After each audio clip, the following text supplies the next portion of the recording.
Steve Johnson sat outside his wife's office at 7 p.m. because that was the day he planned to end the farce he and his wife called marriage. Some husbands don't notice the signs. Over time, when she had never worked this late before, I started dressing better. Girls' evenings out. Decrease sex, not Steve. He noticed it and will end it. Steve estimated that this had been going on for 2 months. It was then that he first noticed that his wife Angela wore red high-heeled shoes to work. She hated wearing heels. The only times she tolerated them were the rare weddings or other special occasions, and when she wore them in the bedroom. On certain occasions, she wore red heels and white stockings with a sexy lace bra and thong panties. Steve loved the white thigh-high stockings, and he loved seeing her in heels. He thought they had a wonderful love life. But she never wore high heels to work, and he asked her about it. "Why are you wearing heels, honey? Is something happening today?" he asked. She stopped for a moment, then continued walking and, without turning around, said, "Today I have a meeting with my boss. I just want to look professional."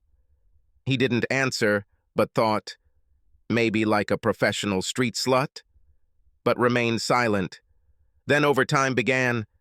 At first it was an hour here or there, but later it became 2 to 3 hours several days a week. Once the bachelorette party started, he realized what was really going on. She hated clubs, salons, and bars. Her idea of going out was to have dinner or coffee. She didn't drink a drop and looked down on those who did. He followed her to her 3rd bachelorette party, and she went to a house in Glen Ellen. He knew this house. He had been there several times for parties. It was the home of her boss, Martin Schindler. Steve waited an hour, and when he was sure this was her plan and not just a stop along the way, he let the air out of all 4 of her tires and drove home. She didn't mention the tires when she got home that night or over the weekend, but he heard her tell Jenny, their daughter, "Would you believe that someone let the air out of my tires last night?" "No way, is this true?" Jenny asked. "Yeah. Thank God they didn't cut them. They just released the air. I was able to use that air pump thing your dad makes me keep in the trunk." "Wow. Where have you been?" "Just at a dance club with my friends. You should probably avoid this in the future." Angela grinned and said, "Sure, baby?" Steve met with a lawyer and began the divorce process. That's why he was sitting in the car, not far from her office. She was supposed to be served that same evening. He lamented his 21 years of marriage, but overall they had been good. They produced his 17-year-old daughter, Jenny, who was the apple of his eye and a daddy's girl. He met Angela when he needed a lawyer for a contract dispute with his employer. She was then a receptionist who wanted to become a paralegal. He thought she was great and asked her out. They dated happily for 2 years before he proposed, and he thought they were happy throughout their marriage. Right up until she started working for Martin Schindler. He drove a truck and had long hours at times, but they spent as much time together as possible. The whole family went on weekend trips as Jenny's schedule allowed. She always had either sports or some other time-consuming activity. Steve and Angela sometimes traveled to Galena, Illinois, to visit wineries, or Lake Geneva, Wisconsin, to shop and relax without Jenny when she was old enough. The shock of Angela's betrayal cut him deeply. She became more and more distant from him, but he never suspected that she was cheating until he noticed the heels. From there, it was all downhill. Her attitude was bad and getting worse. He remembered the conversation the night he followed her. "Darling, why don't we have dinner and go to the cinema today? I have a rare day off on Friday and I want to spend some time with you," he said. "You know that now I meet girls on Fridays. They rely on me to be their designated driver. Let them get by for one night. With the extra hours you work and those nights you spend with the girls, I barely see you. Well, if you had a real job that didn't force you to drive at all hours of the day and night, you could see me more often. But you don't, and I had to suffer through it for 2 decades. Deal with it. See you later." She didn't even say goodbye when she walked out the door. He was speechless. He followed her into the garage and watched her drive out. He grabbed the keys and hurried after her. There was only one exit from their area, and to get to the exit of their house, you had to go through a whole maze of streets. He was able to catch up with her as she turned onto Main Street and followed her to Martin's house. He avoided her for the rest of that weekend and decided to find a lawyer on Monday. He wasn't about to go scorched earth. He just wanted their marriage to end peacefully. He felt, through her words and actions, that she didn't want him anymore. So why hold on to the slippery rope? She could have her boss without a fight on his part. That's how he felt. He told his daughter about it that Monday. "She's cheating on me, pumpkin. You may not have noticed a difference in the last couple of months, but I do. She has sex with her boss." "No way, Daddy, I don't believe it." I followed her to his house. She said she was going out with friends, but that's not true. She went straight to her boss's house. But her tires were ruined in the club. No, honey, I did it. And I did it outside her boyfriend's house when I saw that she wasn't going to the club. "I just can't believe it, Dad." "Me too, but it's true." His daughter sat next to him in the car, waiting for the fireworks to inevitably start. "Are you really sure, Dad?" "No chance?" Jenny asked. "No, pumpkin. Everything is over. She broke my trust and tore out my heart. I cannot tolerate such betrayal. What if she felt like she had a reason to do it? Pumpkin, there is no reason to justify a long affair. What if she gets drunk and it's just one time, maybe? If she had been raped, of course it would be different. No, she chose this path. She betrayed my trust. Trust is the most important thing you can have with someone. You can never love someone you can't trust. I could never love someone who betrayed me like that." Our marriage fell apart. Jenny looked out the window and saw two men approaching the car. "What an idiot," Angela Johnson said, looking out the window of their law office, having sex with Martin, glad that their office had gold-tinted windows on one side. "I can't believe it. He thought he'd get to me first." There was no lovemaking there. It was bestial in every way. It took him 6 months to attract Angela, and he was grooming her to replace his wife, who had just received a final divorce decree ending their 19-year marriage.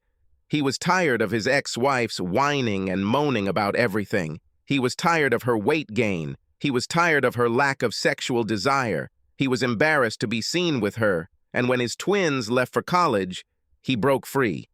Angela was the same age as his wife, but more elegant. She had the toned body of a 30-year-old and was amazingly beautiful. Martin had already improved her wardrobe, and she was going to be a great boss's wife. A knock on the window made Steve jump. "Are you Stephen Johnson?" Rolling down the window, he said, "Yes. You've been served. Please read the documents carefully.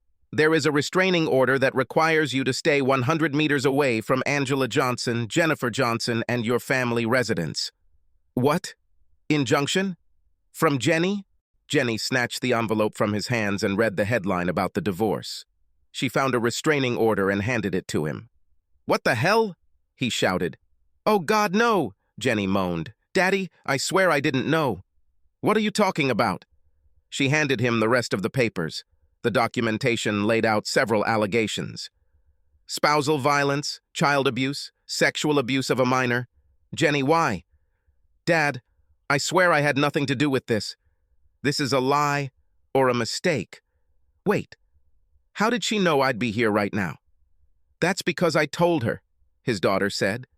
These words broke his heart. "When you told me she was cheating on you, I came face to face with her. She told me she only did it because she had an investigator's report that said you cheated on her. You can't be serious, can you? Have you seen the report? No. You believed her and not me? Did you let her set me up? Baby, why? I love you so much. Why did you do this to me? I asked you not to say anything. I swear, Dad, I didn't know about the restraining order. This abuse is bullshit. I swear. I didn't say anything like that to anyone." He cried quietly, not paying attention to her pleas. A moment later, he said, "You have to leave now, Jenny." "I can't and don't want to be within 100 yards of you anymore," he said quietly. "Dad, no," she screamed. "Go, or I might get arrested on top of all this. The sheriff is still here, watching me." Reading further, he said, "Oh my God! They also froze all my accounts. Crap! What should I do now? Congratulations to you both. You destroyed me. I can't even afford to fight her damn powerful law firm with all these bogus claims. I will forever fight in court." "Oh God, no. I'll fix everything, Daddy," she said, getting out of the car and heading towards the office building. Martin and Angela finished and sighed contentedly. "It was great, darling," she said. "I just wish I had binoculars so I could see his face." Martin was just fastening his belt and Angela was smoothing out her dress when Jenny ran into the office screaming, "You're a bitch! Child abuse? Sexual violence?" "What is wrong with you?" Jenny screamed. "I should have had the advantage," Angela said. "I should have struck first. Now he cannot enter the house or access our money for some time. Now I have the upper hand over him." "He didn't insult me?" "I don't know this for sure. You guys are really close," Angela said with a grin. Jenny approached her and asked, "He didn't cheat, did he?" "Of course not. Who needs it?" she said with a laugh. "You're a monster," Jenny said, and punched her mother in the face with all her might. Angela collapsed to the ground in shock and pain. Martin laughed and said, "Nice shot, girl." Jenny froze, then looked around. She saw bookcases, shelves, and a dirty desk. She grimaced in disgust, looked at Martin, and swept everything off the table. Then Jenny looked at him and calmly said, "You'd better never cross paths with me again, idiot. I can and will hurt you." And she left. "Jenny, wait, damn it!" Angela screamed. Martin said, "That little bitch will pay for this." On her way out, she passed a man with an envelope in his hand who asked her, "Are you Angela Johnson?" "There," she said and rushed away. Both Angela and Martin laughed at the fact that she was served with Steve's divorce petition. Jenny desperately tried to talk to her father. Out of fear, he knew he couldn't talk to her, so he didn't answer and cried every time he saw her call. He was afraid that Angela would find out and send the police after him for violating the restraining order. Angela had already alienated him from all their friends, and only his parents and brother believed in his innocence. His sister-in-law kept him away from his niece and nephew, just in case it was true. This nearly ended her marriage to his brother before George forced Jenny to tell her the truth. He couldn't understand what he had done to deserve such hatred from Angela and betrayal of his daughter. Even if she didn't know about the abuse charge, she still told her mother that he knew about her affair and when she would be served. She even lied and said she wanted to be with him to support him when he served Angela. But she knew he would be served and said nothing. Jenny tried to find someone to help her dad. She found a copy of her mother's divorce papers and saw that the lawyer worked in her mother's office, so it was impossible to go to him. She called Grandpa George. George was Steve's father, and she hoped he could help. "What do you need, young lady?" he asked. "Grandfather, we must help Dad. I don't know who to turn to for help. He doesn't answer my calls. I can't believe what you did to your father, Jenny. What were you thinking while helping your mother?" "Grandfather, this is all a lie. I did not do anything. It's all my mom and her idiot lawyer guy. Watch your tongue, girl." "I'm sorry, Grandpa. I swear I didn't blame him for any of this, and I had no idea that when I confronted her, she would explode like that." "Fine. I'll see what I can do." "Grandfather, is he there? Can I talk to him?" "He cannot have any contact with you until this order is lifted. Every time you call him, he starts crying because of what happened. He's afraid your mother will find out he talked to you and turn him into the police. His lawyer said a court date has been set for a hearing in the case, but nothing can be done until then." Jenny, crying bitter tears, said, "Grandpa, tell him that I love him and miss him. If I see him, I will do it." Jenny hung up and cried for several minutes. When she finally calmed down, she went into her mother's room, started taking her underwear out of her drawers and her new clothes out of her closet, and threw them down the stairs. She picked up a large pile of clothes, carried them out the front door, and threw them in the middle of the lawn. She laughed when she saw that some of the outfits were so new that they still had tags on them. "Screw you, Mom," she said out loud and went into the barn to get lighter fluid. She poured the entire can onto her clothes and used matches to light it. She noticed that the time was getting closer to when her mother would return home. Jenny smiled as an idea came to her mind. Pulling into the driveway, Angela saw Jenny sitting on a lawn chair in the front yard, roasting marshmallows over a pile of her burning clothes. She screamed and ran out of the car, screaming at Jenny. "What the hell are you doing? Have you gone crazy?" "No, Mom. I'm completely out of my mind. I decided to make you pay for the fact that my dad can't talk to me. Every day that passes until I talk to him, I'm going to destroy a few more of your things. You better retract this bullshit abuse claim ASAP or more of your stuff will go up in flames. And if you touch me, I will report your abuse to the authorities and also tell you that your boyfriend asked me to show my panties." Angela gasped and stammered. "Jenny, a court date has been set for Monday. The restraining order will not be renewed. It was only for a short time. Don't worry, Mom. Until I talk to him, things will turn into smoke." "Crap," Angela shouted, entering the house. She called Steve, but of course he didn't answer and deleted the message without listening to it. Moments later, a fire truck and a police car arrived. One of the neighbors reported the fire. A policeman and one of the firefighters approached Jenny. "What does all this mean, young lady?" asked the officer. "My mother wanted to get rid of the clothes she had grown out of. She told me to burn her at the stake," Jenny said. "You can't light a fire in the front yard? Is your mother home?" he asked. "Yes, sir. I'll put it out with a hose if you want." The fireman spoke and asked, "Did you use anything to light it, or did you just set the clothes on fire?" "A whole can of lighter fluid," she said proudly. "There is no water. We have some sand, I'll fill it up," the fireman said. While the fireman was dealing with the fire, the policeman rang the doorbell. Angela opened the door, ready to attack her daughter, but realized it was the police. "We'll put out the fire. It's no big deal, officer," Angela said before he could speak. "The firefighters are doing it now, ma'am. Did you know it's against city ordinance to have an uncontrolled fire in your yard?" "No, I didn't know," she said through clenched teeth. "Here's your fine. You just need to pay. No court appearance is required. Next time, ma'am, just give your unwanted clothes to Goodwill. Less fortunate people could use it." She closed the door. Angela's lawyer appeared before a judge for a restraining order hearing next Monday. He did not attempt to renew it, knowing that it was received falsely. It served its purpose, bought time, and ruined Steve's reputation. Steve's lawyer filed a motion to charge Angela with perjury. The judge said, "Without conclusive evidence that the order was filed under false pretenses, there was no perjury. You may be opening this can of worms in your divorce counterclaim, but you know there is no prospect of a claim." The fact that the restraining order was lifted was of little comfort to Steve, who was in a terrible state of depression.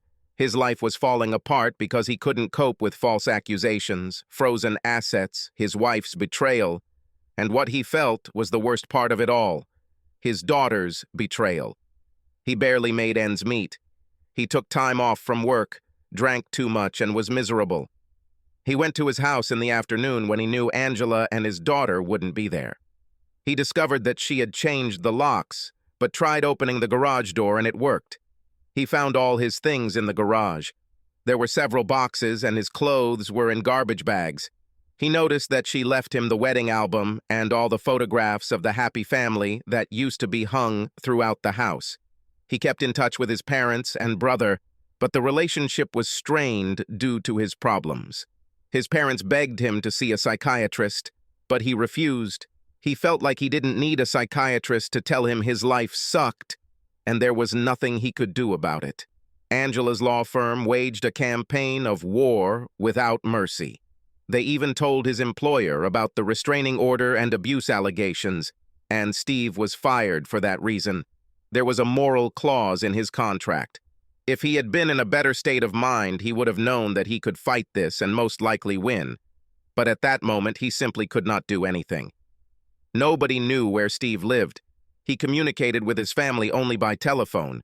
The only time anyone saw him was when he had a mandatory court appearance for his divorce and refused to talk to anyone other than his lawyer and the judge. Jenny tried to talk to him on such occasions and cried every time he passed her without looking at her. She thought he looked like the Walking Dead.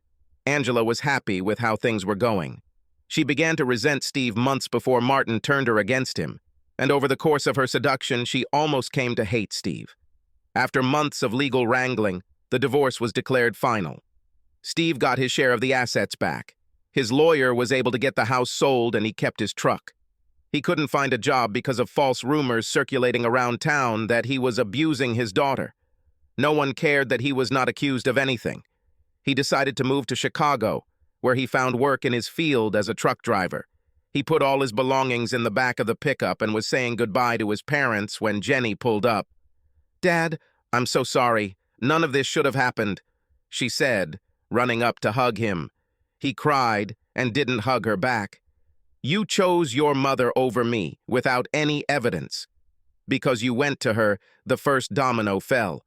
I am a simple driver, and I had to have the element of surprise in front of the law firm where she works. I had to file first so she couldn't retaliate. Now you understand why." "Daddy, I didn't know. I'm sorry. I'm leaving now. This false accusation of child molestation just won't go away. Once you're accused of something like that, it's a stink you just can't wash off. Someday your mother and her lover will pay for this. Goodbye, Jennifer. I loved you more than my own life. I did everything I could to give you a good life. I just hope you don't grow up like your mother." She burst into tears as her grandmother hugged her. This gave him the opportunity to get into the truck and drive away. "Angela, will you marry me?" Martin asked the day the divorce was final. "Yes, Martin. Oh, yeah." She began to cry and jumped up to hug him, causing a small scene in the restaurant. "Let's go to your house and celebrate," she said when he paid the bill. She loved his big house and couldn't wait to move in and remodel it.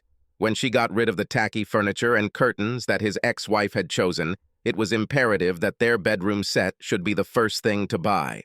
Martin laughed as they walked out, and he saw his ex-wife having dinner with her parents. His ex-wife Carol was disgusted with him and his latest mistress. She spat at him as they passed by, and he didn't even pay attention to it. Steve walked into the truck warehouse and saw his colleague Lou standing in the doorway. "Steve, what's the matter, dude? You look like someone ruined your oatmeal. Divorce today final." "Ah, well, after what that bitch did to you, you should have some fun today." "It's not her, it's my daughter. She took that bitch's side, and I just can't deal with it. She calls me and emails me, but I just can't bring myself to talk to her. Maybe I should see a psychiatrist?"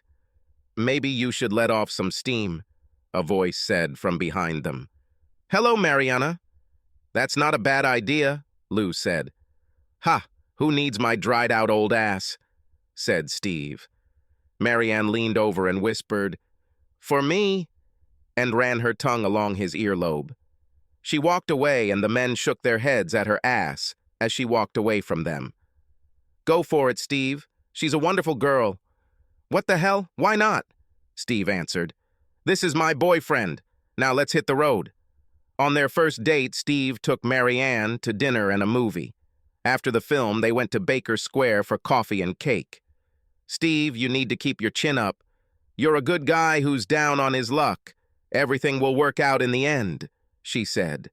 "Maybe, Marianne. For a long time, I could not understand what I did wrong. I didn't understand why she attacked me so much during the divorce. For heaven's sake." "She's terrible, but it's all over now," she said, grabbing his hand. "Look forward, not behind. I'll make it worth your time." He smiled and squeezed her hand. "Let's get out of here, shall we?" Marianne pulled Steve in for a kiss as she opened the front door. "Do you want to look at my bedroom?" "I wish I could." She took his hand and led him to her bedroom. Moonlight streamed through the window, giving the room a soothing bluish tint. They kissed, intertwining their tongues, and slowly undressed each other. There was nothing crazy about it. They were going to enjoy every moment. She lay down on the bed, and he knelt on the floor. "Well, her loss is my gain, and I plan to take advantage of that advantage often." He kissed her and said, "Anytime, dear, anytime." A week or a day later, a man dressed all in black crept up to the back door of a large house in an upscale part of town. Prepared to have to break in, he smiled when he found the door unlocked. Slowly making his way through the house, hoping the floorboards wouldn't creak, he found the room he was looking for. The room was perfectly equipped for what he needed, and he knew it because of the Facebook photo of his target sitting at his desk. This arrogant man had this photo on his screensaver. The closet was behind and to the right of the desk, and the room was fairly dimly lit, only by a desk lamp. The closet door was closed, but he could still see the room fairly well. He opened the door behind the counter and waited. The only cause for concern was that the target approached the closet before sitting down at the table.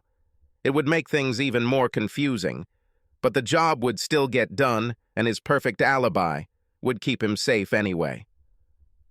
Martin Schindler walked into his home office and looked at the computer monitor that sat at an angle on his desk. His back was completely turned towards the cabinet behind him. The uninvited guest slowly opened the closet door and carefully slipped out. Martin heard the noise and looked up. The gun was pressed to his head and the trigger was pulled. The pistol was placed in his hand, a note was left on the table, and the shooter quickly walked out the door. "Price paid in full," was all the note said. Angela returned home from the store and walked through Martin's office door to show him the new bedding she had bought. She screamed when she saw the body limp in the chair. She took her cell phone out of her purse, called 911, and reported the shooting. She looked at him and saw a gun in his hand and a note on the table. She didn't touch it, but she read what it said and received a message.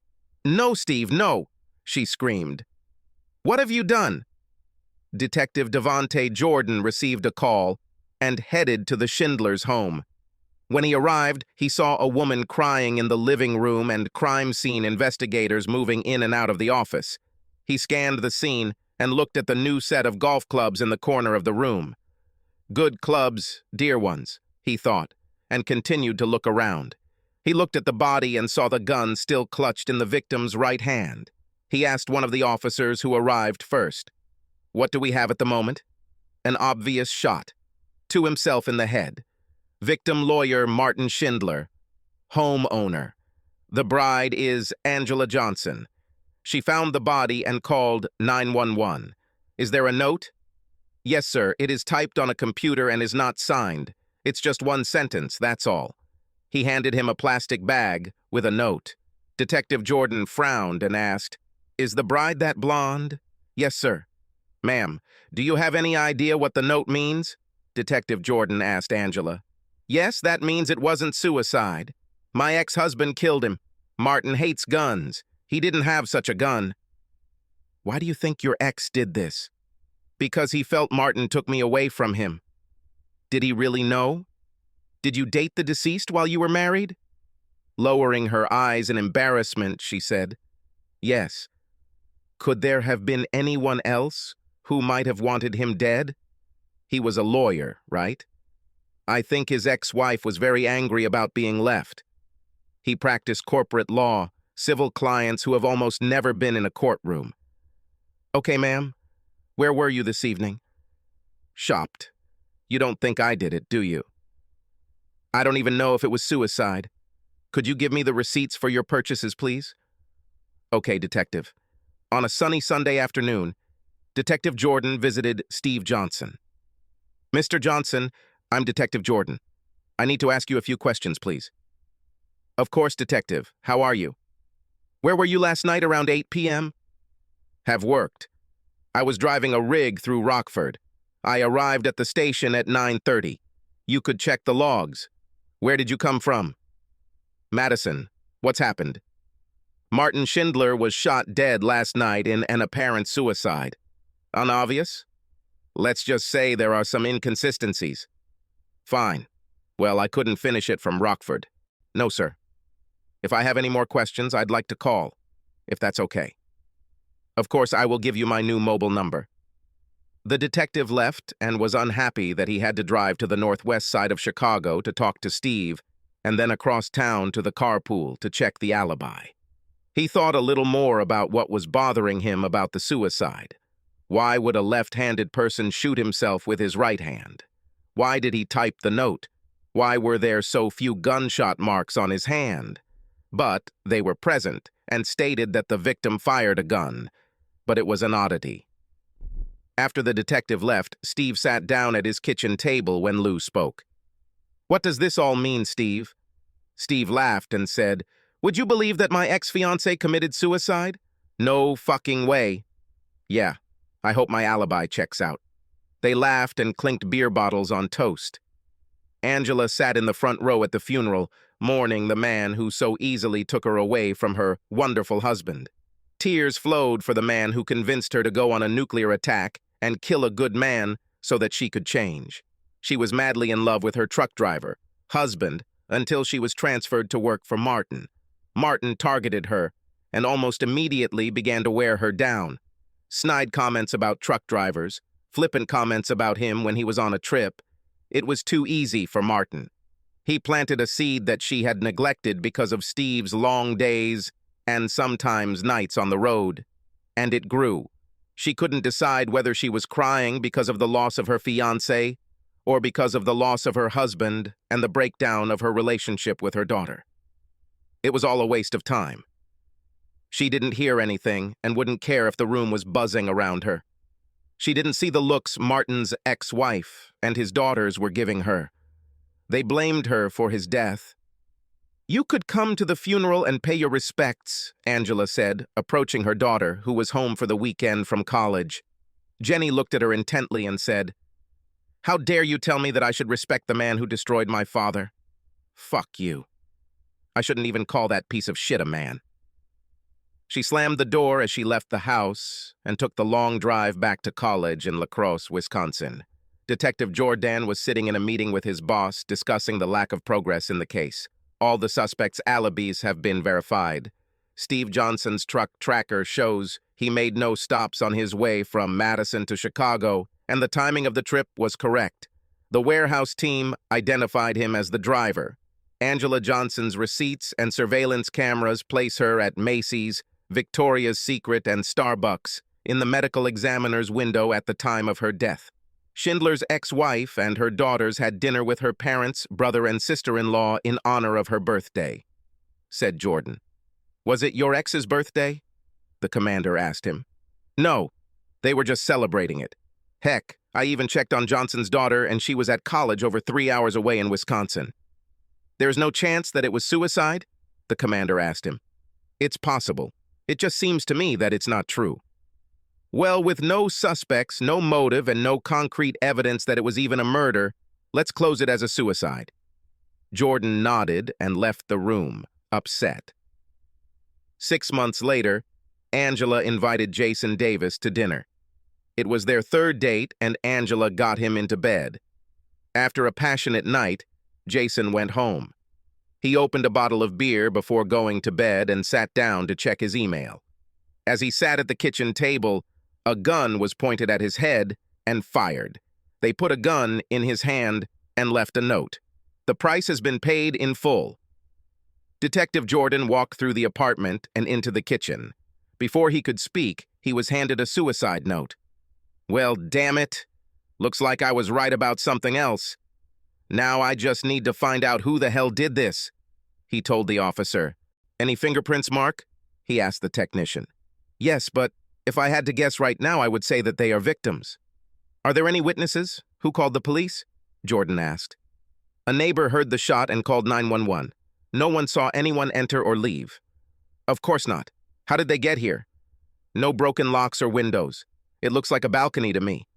"The sliding door was not locked. The victim probably wasn't worried about this since he was on the second floor, although it wouldn't be that difficult to climb up. I would say that anyone of fairly average height could jump, reach the bottom, and pull themselves up." "Average height for a man or a woman?" "Average man, tall woman." "Where is this guy's phone number?" Jordan asked. "Packed here." Jordan used his gloved hands to find the last call on his phone. Just had to check. The last call was made to Angela. I'll be shocked if she's not Angela Johnson.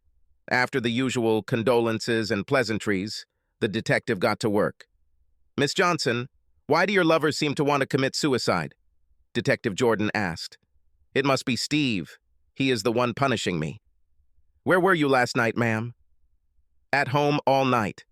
I have an alarm system that will confirm this." "Tell me about the alarm system." "When it's on, it detects doors and windows opening." "I turned it on when Jason left last night, and I turned it off this morning when you arrived," she said through tears. Did you turn it off at any time last night? No. Jenny is at college, so it was on all night. It's easy enough to check. So, your theory is that your husband is behind these apparent suicides? Yes. Who else could it be? When was the last time you talked to your husband? Until the divorce. Did you see him following you or did he contact you? No. Then how could he know your last lover? I don't know, but it must be him. Fine. That's all I have at the moment. Please stay close, he said, turning to leave. Oh, one more question. How tall are you? 5 feet 9 inches or so? 5 feet 10 inches. Why do you need this? Just curious. Once again, my condolences for your loss. Is it the same note? The chief asked when Jordan returned to the police station. Yes, sir, Detective Jordan said. Inform me daily about your progress. This is too much for a coincidence. The woman's alibi is reliable. I'll see if I can ruin it, but we'll see. I'm going to see her ex-husband now, the detective said cautiously. Then let me know what you get. As Detective Jordan left, he had a bad feeling that all of the prime suspects' alibis would be as reliable as the last time. Steve and Marianne were cozy on his couch, watching Jack Ryan on Prime when the doorbell rang. Detective Jordan, what can I do for you today? Steve asked, gesturing for him to come in. Sir, where were you last night at 1:30 a.m.? On the way back from Detroit, I arrived at 2:30. What happened this time? Do you know Jason Davis? I don't think that's true. He met with your ex-wife. Looks like he shot himself last night. No fucking way. Looks like it, huh? Maybe she's a serial killer, a black widow or something like that.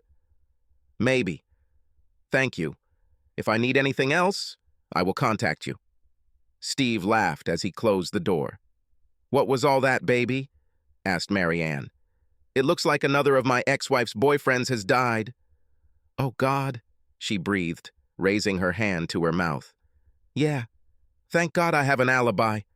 I hope whoever kills motherfuckers keeps choosing times when I'm on the road. Steve's cell phone rang. He looked and saw it was Jenny, so he ignored it. Marianne frowned and said, Will she never have a chance? I don't understand why I need this. She misses you. She turned to me and we talked. What? He shouted, standing up. Relax, honey, she said, pulling him back down. I'm not going to interfere. It's your decision, and you have to live with it. She's still your friend on Facebook. She saw me tag you at the sushi place I forced you to go to with me last month. She follows your Facebook, just like you follow hers. She texted me right away, just to see how you were, and to tell me she was happy that you had found someone you were happy with. She told me she will never stop trying to talk to you. She calls me once a week or so just to chat. She likes to hear where you've gone and where you're going. She was fascinated by the fact that I planned your runs and controlled your schedule. She said that I can always be sure that you will be at home when I need you, and this will help our relationship, unlike your ex's. She always wanted to know what cities I saw. We talked for hours about the places, people, and things I had seen on the road since she was little. When she was a child, I had many night trips that took me back to the morning. I made her breakfast, we ate, and I told her about my trip. He sighed with pleasant memories. Marianne, I love you, but please stay away from this. She hugged him and said, I'm not involved in this. I will never drag you into anything. Everything depends on you. I told her straight out that I wouldn't put you two together. He nodded, hugged her tightly, and stopped the show. I just don't have anything that could put her at the crime scene, Chief. In fact, there is no evidence that anyone was at the crime scene. No forced entry, no finger or toe marks, and no discrepancies in spatter patterns. If it weren't for the identical notes, I would have closed them both as suicide, Jordan told his boss. Is the ex's alibi hermetically sealed? Asked the commander. Like a nuclear reactor. Crap. Did you see Schindler's ex-wife as some kind of revenge? Yeah, she was at the club, on CCTV with her new boyfriend, and her kids were at school. Crap. 2 years later, Angela broke her pattern and began dating Lance Forrest. She promised herself that she would not risk anyone's life by dating men more than once after suicides. However, she was not celibate. She limited herself to one-night stands with pickup artists from the bar. Getting an STD changed her mind on this matter, so she needed to take a chance and settle down. After a month of dating Lance, she got comfortable. Some would say she was being careless with him. She stopped trying to hide her relationship and began dating him in public. Lance was watching a ball game at home when a gun was put to his head and the trigger was pulled. The gun was placed in his hand, and the same note was left again. The price has been paid in full. "This is Jordan," he said, answering his cell phone. "Hello, Detective. This is Detective Stan Anson from Schaumburg. What can I do for you, boy? Do you have an unsolved case that my case may be related to?" "Which one?" "Fully paid suicides. I have one." "No fucking way? Any connections to Angela Johnson?" "Yes. She was his girlfriend." "No way in hell. Your ex-husband's alibi impeccable?" Jordan asked. "Yes, he was passing through Madison at that moment," Anson answered. "Where was she?" "Home alone. The security system provided her with an alibi last time, and we couldn't break it. Is it the same this time?" "This time of delivery of Chinese food. She ordered from her home phone, and the food arrived within 30 minutes. The shooting happened during that window of time, according to a neighbor who called 911. From her house to the deceased's apartment is a 23-minute drive each way and a 3-flight walk to the top. It's close, but we don't see how she could have done it in that time window." "I agree, damn it. Let's get together tomorrow and compare the files." "Fine." Again, all the alibis were inviolable, and there were no new suspects. The cases remained unsolved. Steve and Marianne sat in the Great Hall, watching Jenny as she walked across the stage to receive her bachelor's degree. Steve beamed with pride and had to wipe away the tear that threatened to roll down his cheek. Marianne squeezed his hand tightly and kissed it. After the ceremony, they went out to their car, and Marianne asked him, "Honey, you love her so much, please call her." "No, she made her choice when she sided with her mother and not me. She only regretted it when she felt bad about what her mother did to me. I needed her to be on my side, I was right. But she didn't believe me and opened the door for her mother to take my life out from under me. Do you know that there are some old friends of mine who still believe that I molested Jenny and got away with it?" Marianne nodded. "No, she made her choice, and we all have to live with it," he finished. Marianne frowned at his stubbornness, grabbed his hand, and said, "Were you as stubborn before the divorce?" "No, not even close." 5 years later, Angela and Jenny sat in the front row of the funeral home's memorial room. It was a large turnout for Steve Johnson's wake and funeral procession. Steve died of pancreatic cancer 4 weeks after he walked Jenny down the aisle at her wedding. He had a few new friends and colleagues who appeared, but he did not regain a large network of friends after the divorce. Most of his old friends, neighbors, and colleagues came to pay their respects to a good man they knew and had lost touch with over the years. His girlfriend, Marianne, was there. They never got married. She tried very hard not to spit on Angela for the pain she caused her man. His best friend, Lou DeMarco, regaled Jenny with stories about the last years of her father's life. He filled her heart with stories she would never have known. It was Marianne who finally convinced him to listen to Jenny and make peace with her when he was given a terminal diagnosis. He spent years throwing away letters, deleting emails, and ignoring calls. Their reunion was perfectly timed, as he and Marianne knew these were his last months. Jenny actually rescheduled her wedding day, which cost her a fortune due to increased fees for urgent work. But she got her deepest wish. Her dad gave her to her husband. Their tearful reunion and walk down the aisle gave Steve one last peace of mind before he lost his final battle.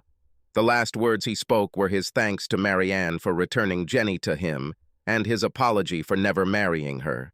She understood and never pushed him towards marriage. They were already happy. Marianne told Jenny how he always missed her and regretted not contacting her years ago. Her mother asked about it, and Jenny told her about some of the moments of their reconciliation.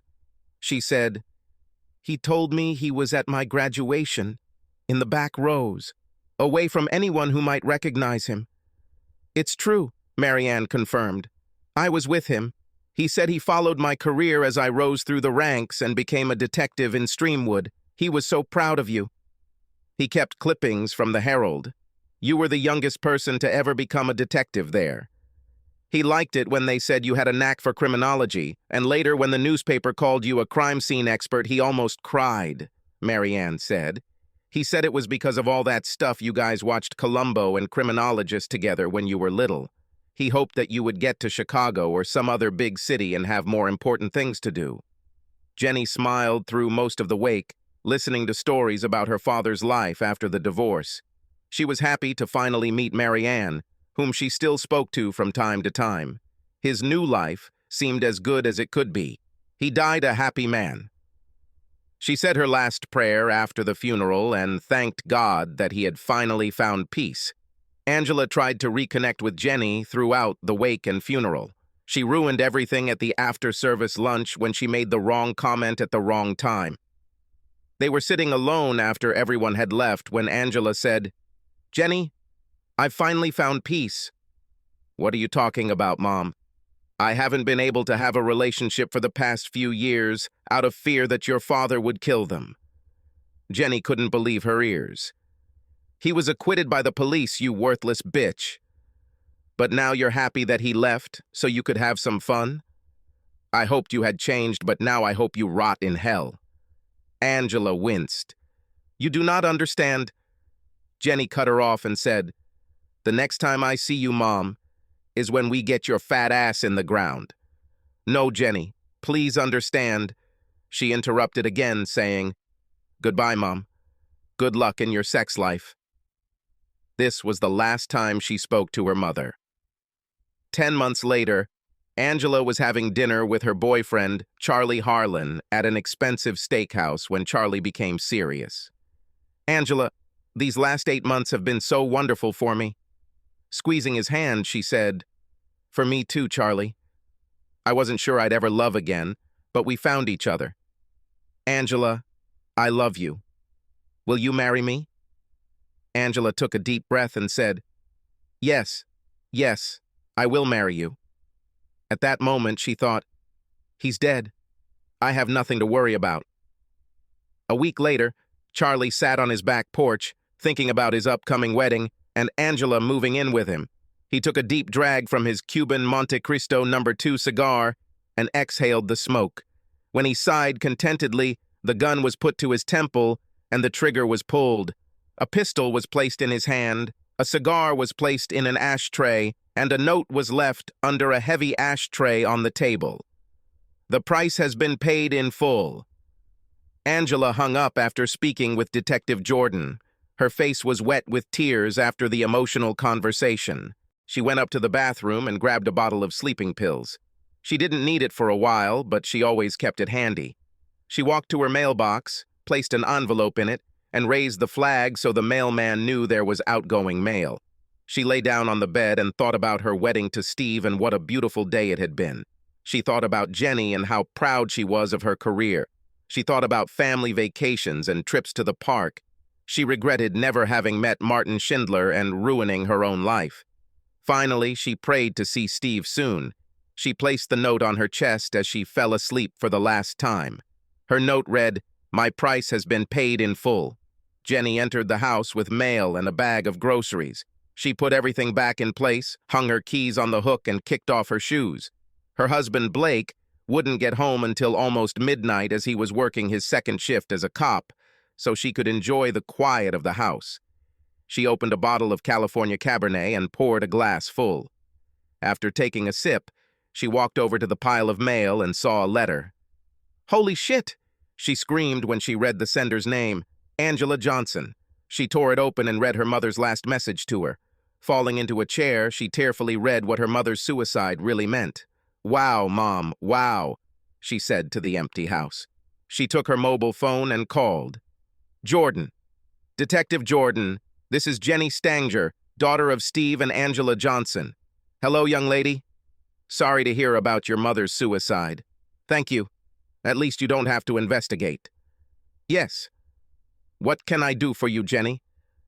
I received a letter in the mail from my mother. This is a confession. What? He shouted into the phone.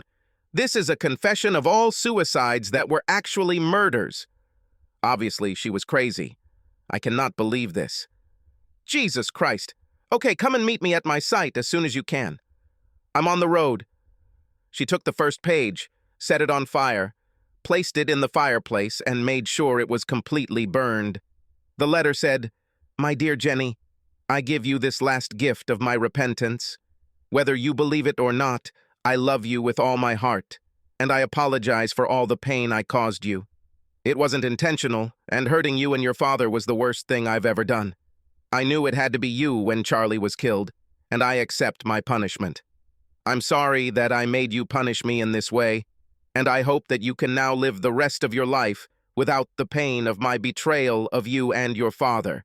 Destroy this page and give page 2 to the police. Page 2 is my confession to them. I take full responsibility for everything. It's all my fault, and I can never bring back your lost years without your father and your pain because he believed you were guilty of betraying him. There have been so many deaths because of me, and it must stop. Maybe this will make up for your guilt and you can finally forgive me and find peace. Please tell my future grandchildren stories of good times, not stories of how I ruined our lives. I pray that you and Blake have a long and happy marriage. Never fall for the bait when someone tries to take you away from them. I love you with all my heart. Mother. P.S. Please reach out to someone and get the help you desperately need." The tired page sounded like this. Expensive Jenny. By the time you receive this, I will already be dead by my own hand. I can't stand the guilt anymore.